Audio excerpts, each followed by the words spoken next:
Hey, it's me, MLB. Here is chapter 88 of Cute Little Love Letters, and this one is titled Wedding Day Part 4. You and Denki clapped loudly, followed by the others in the reception barn, as your mum and dad made their way to the front and your dad took the mic from the MC. Good evening, everyone, he said into the mic, and he got some replies from the crowd.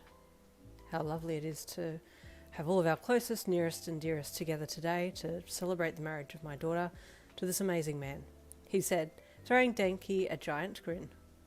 You know it, Dad, Denki called, and a smattering of chuckles rose up from the crowd. I could talk all day about why my yin is the perfect daughter, but tonight I want to tell you all about how I know Denki is the perfect man, he said, and you squeezed Denki's hand and he smiled at you. I first met Denki when I was helping my girl move into the dorms, and when I tell you I saw sunshine walking towards the van itself, your dad said with a chuckle, which others also joined in with. I just knew he was going to be the one. It was very clear that he had a soft spot for my girl, and she had a very soft spot for him too. She couldn't look him in the eye, which was a very big sign to me that she liked him. Girls are funny like that, he said, and your mum nudged him. Oops, sorry dear, he joked, which made the crowd laugh again. Then he continued. Over the next few months, Denki became a household name for us. He's an expert at Instagram, so he came around to show me the ropes, and I think that's when I started to fall for him too, your dad joked. Dad, you whined with a big grin on your face. Denki burst out laughing. I'm joking, your dad said with a chuckle, while everyone else laughed as well. Anyway, at first I couldn't understand him. He spoke a language all his own, but thanks to the internet I now know how to speak like an OG. Right, Denki? He said with a giant grin on his face. Facts, Denki called out, and your dad handed the mic quickly to your mum and then ran over to fist bump Denki and then ran back again, which everyone found very amusing and burst out laughing again. Your mum was just silently watching on with an amused look on her face, and you shook your head with a grin. Cute boys, you said to Denki, who was still laughing. And from there, that's when I would look forward to my partner in crime coming over, your dad said, as he took the mic back from your mum. Over the years, it's just gotten more and more fun. Last year we went on a family trip together to the beach and had Denki come along. I don't think I've ever laughed so hard trying to paddle a canoe in all my life, your dad recalled.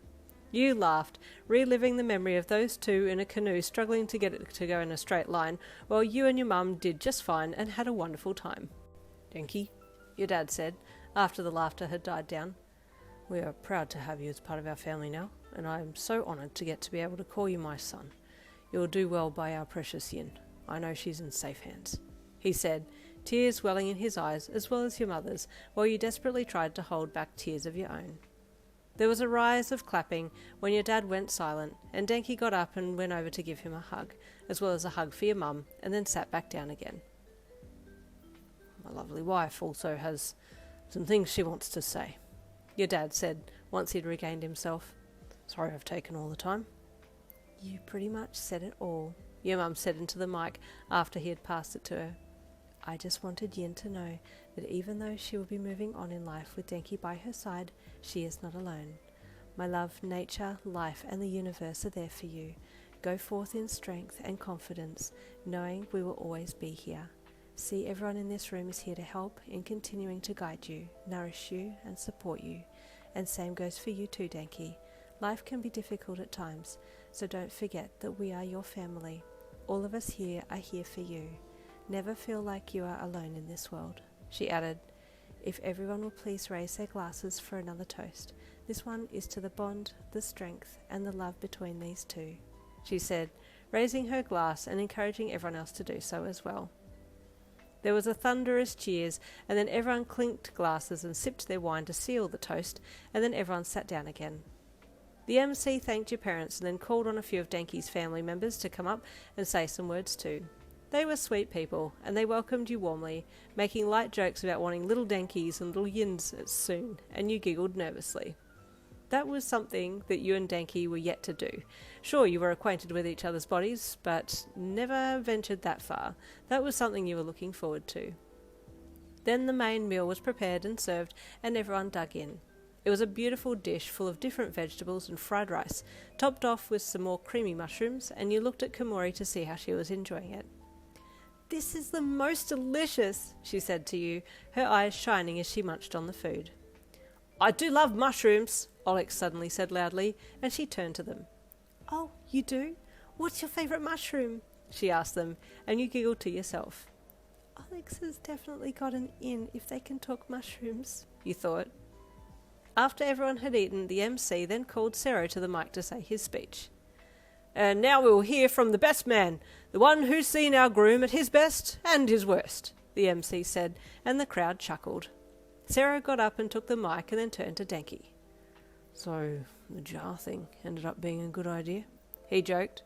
He then turned to the crowd and explained what had happened leading up to the point where Denki had decided to try and catch you in the jar.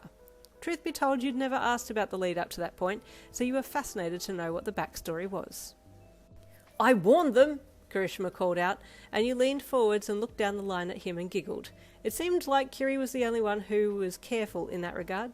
Denki and Sero appeared to be more do now think later type people. Sero then shared funny stories of Denki in high school and out of high school, telling you that it wasn't too late for you to run now, which he was joking about. He knew you and Denki were meant to be. And then after Sero's speech was Kendo's, she gave a beautiful speech about how you had grown as a person next to Denki, how he had pulled out the best in you, and how your confidence had skyrocketed over the years. If you compared our Yin to what she was in high school to now, you wouldn't recognise her. She's a completely different person now, in a good way. And Denki, she said, addressing your new husband, I know I was harsh on you for catching Yin in a jar, but sometimes you just gotta do what you gotta do, right? To get the one that you want. And Yin, the letters in the locker have worked a treat for me too, she then addressed the crowd. Yin initially started putting little letters into Denki's locker, and I did the same for my now husband Tetsu. So if you need to get the attention of someone, maybe try that, she joked, earning herself some laughs and chuckles from the crowd. Kendo then ended her speech with wishing you and Denki the best in life, and you thanked her once she had finished, standing up to give her a hug as she walked back over to you. The reception was now nearing its end, and you were starting to feel a little sad. All you had left to do on the list was cutting of the cake, dessert, the throwing of the bouquet, and then the dance floor was going to open up, and then after that, it was off to your honeymoon destination. What an amazing day, you thought as you turned and looked at Denki. He grinned at you and leaned in to kiss your lips. How are you holding up, my lovely wife? He asked tenderly.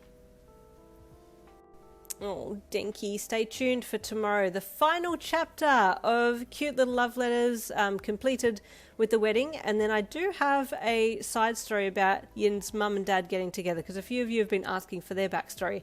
So that will be up next, a 6-part little series thing. But tomorrow ends the end of Cute Little Love Letters' final part of their wedding day.